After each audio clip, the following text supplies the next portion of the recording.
Bom dia, boa tarde, boa noite a todos os tricolores. Meu nome é Guilherme Brito. Eu vou fazer o canal aqui Brito Tricolor para a gente colher informações aqui do São Paulo e passarem para todos aqueles que são São Paulinos e querem se informar do nosso grande tricolor paulista. Primeiramente, esse primeiro vídeo vai ser um vídeo um pouco diferente, que eu vou fazer uma apresentação pessoal e no finalzinho dele eu vou fazer um pequeno trecho de informações do São Paulo, do que está acontecendo hoje. Esse vídeo ele vai ser um pouco diferente, vai ser um pouco mais longo. A tendência é que os próximos vídeos eu faça com menor espaço de tempo, seja mais voltado aí às notícias do São Paulo, as informações do clube e principalmente quero ter interação aí com o público, você que assiste o vídeo, que interaja, que comente, pra gente fazer um trabalho bem legal, certo? Primeiramente eu vou fazer uma apresentação pessoal, né? Meu nome é Guilherme Brito, tenho 28 anos, sou natural de Osasco, moro hoje em Jandira, eu trabalho numa instituição financeira, eu sou formado em gestão financeira, certificado CPA 10, estou fazendo pós-graduação em controladoria, também sou formado em técnico em logística, tá? Aí eu vou falar um pouquinho aqui das paixões, lógico, primeiramente a minha família, esposa, filhas, os meus irmãos, uma sogra que eu tenho, que foge de tudo aquela fama de sogra, que minha sogra pra mim é uma mãe. Aí lógico, São Paulo, né, vem logo em seguida, amo viajar, amo pegar o carro, pegar uma estrada, porém odeio o trânsito. Me chamar para dirigir para ir lá em São Paulo numa sexta-feira, na hora do rush, meu amigo, não vai ser um convite que eu vou aceitar fácil não, viu? Gosto muito de geografia, é uma tendência aí mais para frente, depois que eu terminar a pós, depois talvez eu pretendo fazer uma TI, talvez ali mais para frente uma geografia que é o que eu vou ter prazer de estudar. Que mais aqui? Tenho de hobby, gosto de jogar futebol, jogar videogame, né? Tem um histórico aí que tinha o Super Nintendo, depois o PlayStation 1. Depois do PlayStation 1, eu e meu irmão montamos um computador para jogar um futebolzinho também. Aí depois PlayStation 3 e agora eu tô com Xbox One. Vou jogar FIFA, PES, o Forza, Far Cry, GTA V e por aí vai. Também sou um fã de séries, documentário, filmes,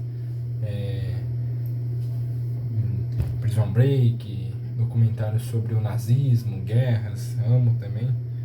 Gosto muito também de basquete, né? Esse gosto ele é recente. Eu comecei a ver muito aquelas finais entre o Curry e o LeBron, me chamou muito a atenção a disputa dos dois gênios do basquete. O LeBron, aquele cara que entra no garrafão e sai atropelando todo mundo e ainda enterra, aí dá aquela enterrada ainda. O Curry, da onde você tocar, passar a bola para ele, ele vai arremessar e vai fazer uma cesta de 3 pontos. O cara é incrível. O pessoal tem muito dessa fama aí de o Curry e LeBron, quem é melhor? Messi ou Cristiano Ronaldo, quem é melhor? Eu tenho as minhas opiniões, mas não quer dizer que eu vou desmerecer o outro, porque são dois gênios. E já vou dizer, eu prefiro o LeBron, torço pro LeBron, mas o Curry também é um gênio, um cara, sensacional. 3 pontos eu nunca vi igual, né? Joga demais. E Messi e Cristiano Ronaldo, a maioria prefere o Messi.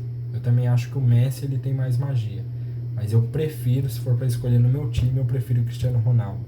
Um cara objetivo, um cara que busca o gol o tempo todo, um cara que em decisão eu nunca vi igual. É um cara que se apresenta, chama a responsabilidade e geralmente ele consegue conquistar o objetivo dele. Então vamos lá. Eu vou começar aqui também pelo primeiro jogo de futebol que eu acompanhei. Eu tinha 6 anos, 12 de julho de 98. Uma data triste para nós brasileiros. Tomamos aquela sacolada de 3-0 da França. E lá em casa foi ainda pior isso, porque foi uma época que meu pai e minha mãe se organizaram, venderam cornetas, venderam alguns acessórios da Copa, né? A casa então, a nossa casa estava inteirinha verde e amarela. Inteirinha verde e amarela. E quando já estava 2-0, tomou o terceiro. Aí eu vi todo mundo triste, meu pai, minha mãe triste, uma coisa que eu nunca tinha acompanhado. Aí eu comecei a chorar, fui pra escada, eu comecei a chorar. Aí chegou uma prima minha e falou: o que tá acontecendo, Gui? Por que você tá chorando? Eu falei: o Brasil tomou 3-0. Eu falei pra ela. Ela deu uma risada, me abraçou. Foi a primeira dor que eu senti ali com futebol.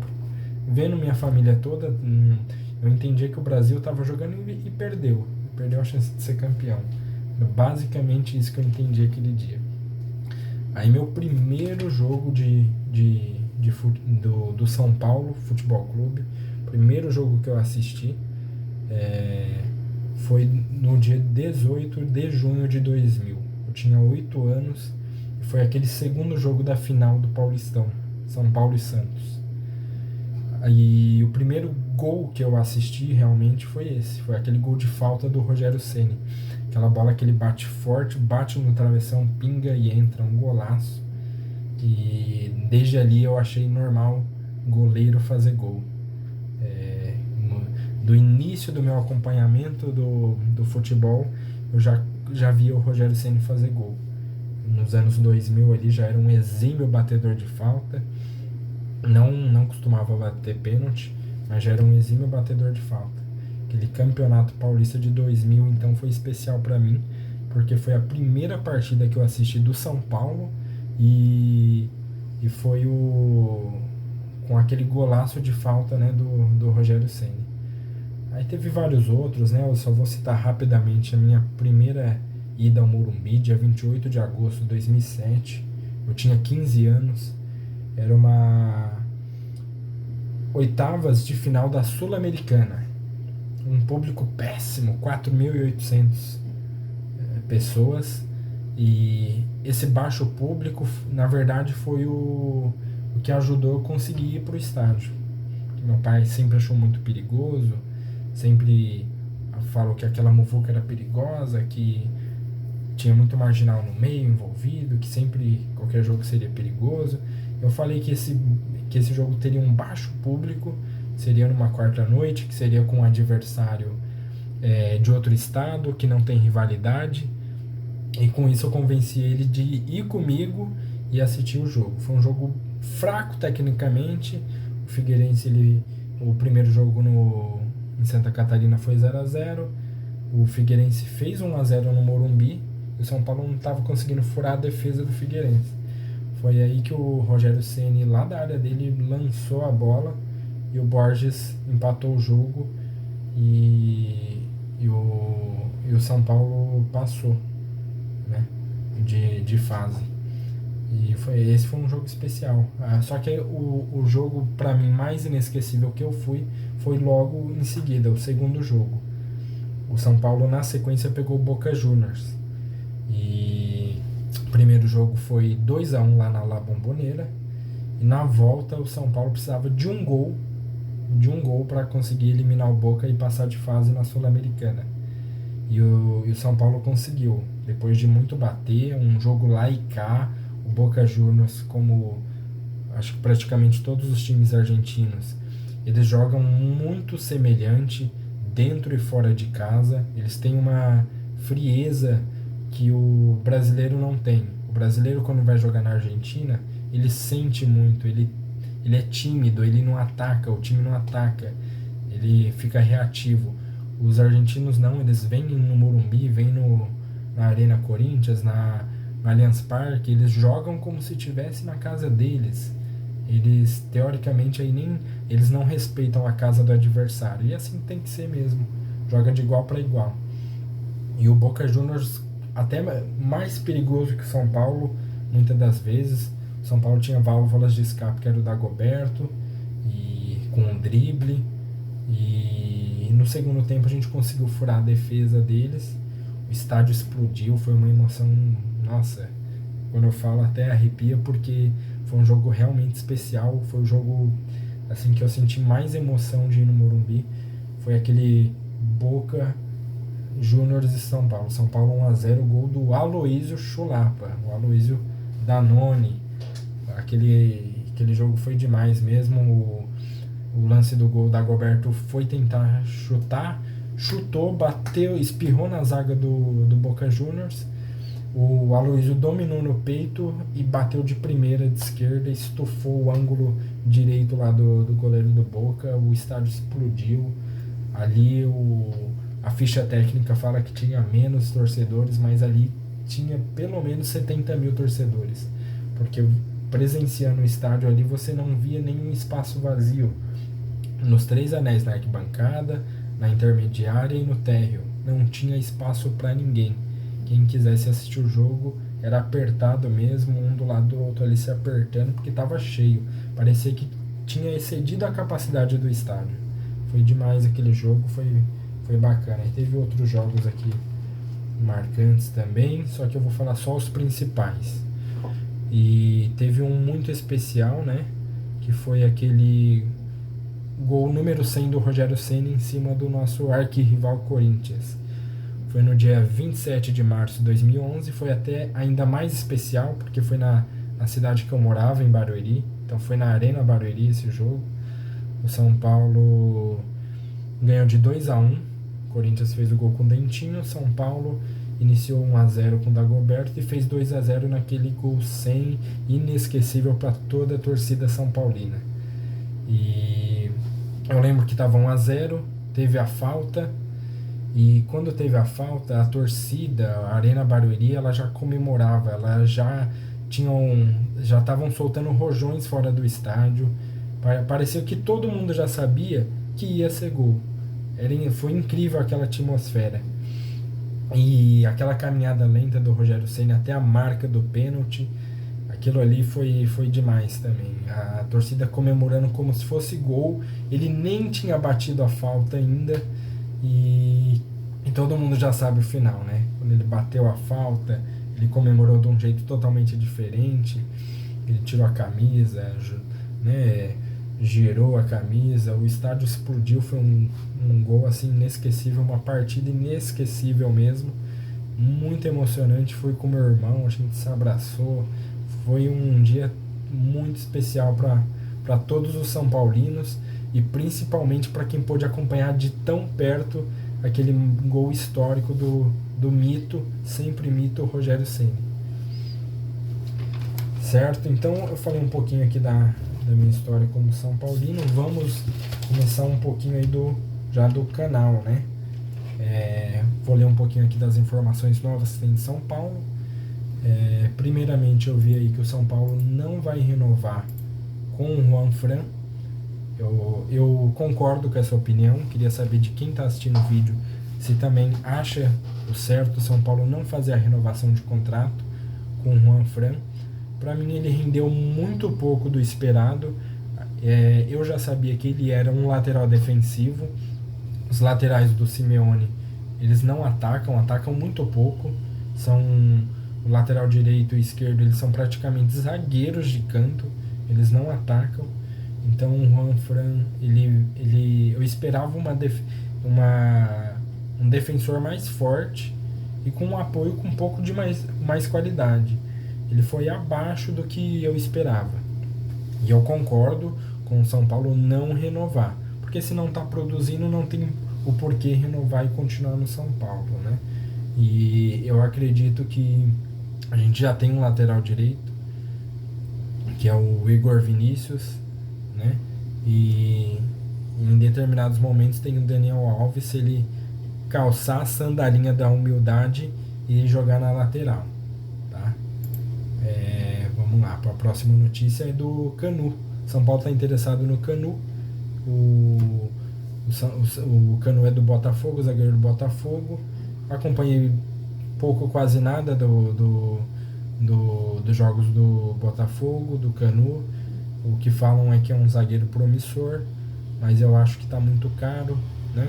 O São Paulo ofereceu 3 milhões e meio por 50% do direito.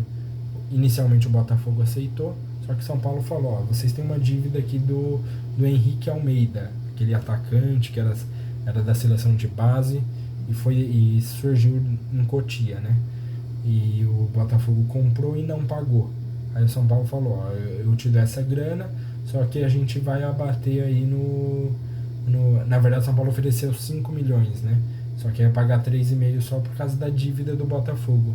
Aí o Botafogo recuou. Por incrível que pareça, eles preferiram manter essa dívida com São Paulo e não fazer a venda do Canu.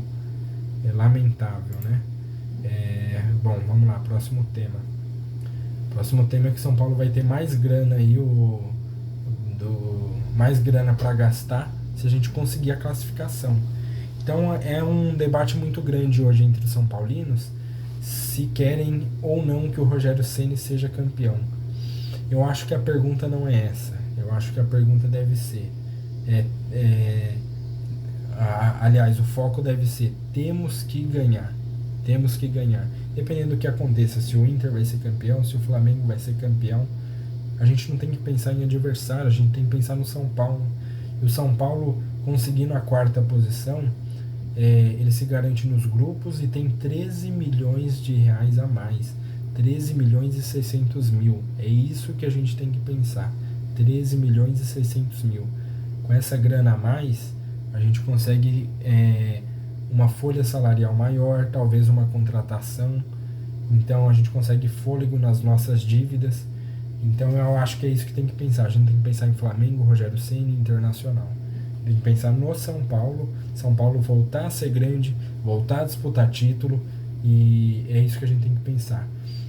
E além disso, indo para a fase de grupos, você se livra daquela traumática pré-Libertadores que o São Paulo já sofreu, que o Corinthians já sofreu 2 vezes, e você tem um calendário maior também indo para a fase de grupos direto, né? Agora eu vou comentar outra notícia aqui do Daniel Alves, um jornal aqui esportivo. Ele comentou que a primeira vez depois de 16 anos que o Daniel Alves não vai levantar uma taça, não vai ser campeão. Infelizmente é no nosso tricolor. E ele respondeu, né? Títulos nunca me definirá, caráter sempre. E tá certo, né? Eu acho que ele deveria ter uma resposta. Eu entendo que esses jogadores, eles vivem numa bolha, tudo em volta deles, eles estão cercados de pessoas que fazem tudo que eles querem e acaba sendo muito egocentrista. Mas eu acho que a resposta ela deveria ser diferente. Ela deveria ser alguma coisa semelhante a: lutamos, tentamos, não conseguimos, mas não vamos deixar de lutar. Está iniciando a temporada 2021, vamos buscar o título. Eu acho que ele deveria falar uma coisa semelhante a isso, mas também entendo que esses jogadores, eles vivem numa bolha, eles vivem com um plantel de pessoas voltadas para ele, fazendo vontades deles. Então eu entendo, é normal. Então amanhã o Tricolor joga com o Flamengo no Morumbi, vale título pro Flamengo e pro Internacional, não pro São Paulo, mas vale a vaga no grupo da Libertadores pra gente. Acho difícil, é um jogo muito difícil. O São Paulo tá muito em baixa, tá jogando muito mal, mas eu nunca vou deixar de acreditar, vou torcer, por mais difícil que seja, vamos torcer e vamos conquistar essa vaga no grupo aí, se Deus quiser. São Paulo aí tende aí com 3 zagueiros, né? O Vesoli, ele tende aí com 3 zagueiros. É uma formação que eu já queria há um bom tempo no São Paulo, principalmente naquele momento que o nosso querido Diniz, ele não conseguia dar uma consistência defensiva na defesa. Eu achava importante ali ele colocar 3 zagueiros para dar uma ajuda maior ali ao Volpi e não ser tão vazado facilmente do jeito que estava sendo. Então, um time aí para amanhã, time provável: Thiago Volpi no gol, 3 zagueiros: Diego Costa, Bruno Alves e Arboleda. Aí nas alas, né? Na direita o Igor Vinícius, na esquerda O Wellington, a promessa aí, o Wellington, que tá vindo da base, o Muricy falou muito bem dele, disse que tem muito potencial, tomara que tenha mesmo. Uma pena ter que jogar de titular nessa partida, uma pena ou não, né? Às vezes tem moleque aí que vem da base e gosta de jogo grande, mas a maioria sente jogo grande, né? Início de carreira, tal, isso pode pesar. Aí ali na volância, Luan, e no meio Daniel Alves e o Tietê. E no ataque, nosso amado Pablo e o nosso raçudo Luciano. Vamos lá, 1-0 a goleada, vamos torcer aí pro tricolor, vamos, se Deus quiser, entrar nessa fase de grupos aí e colocar no bolso 13 milhões e meio, né? Que não é pouca grana, beleza? Então vou me despedindo, peço que, se possível, se gostaram, dê um like aí, compartilhe-se pra família, colegas que são São Paulinos e comente aí se você acha que você prefere que o Rogério Ceni seja campeão, o Flamengo seja campeão, ou se você prefere que o Internacional seja campeão, tá bom?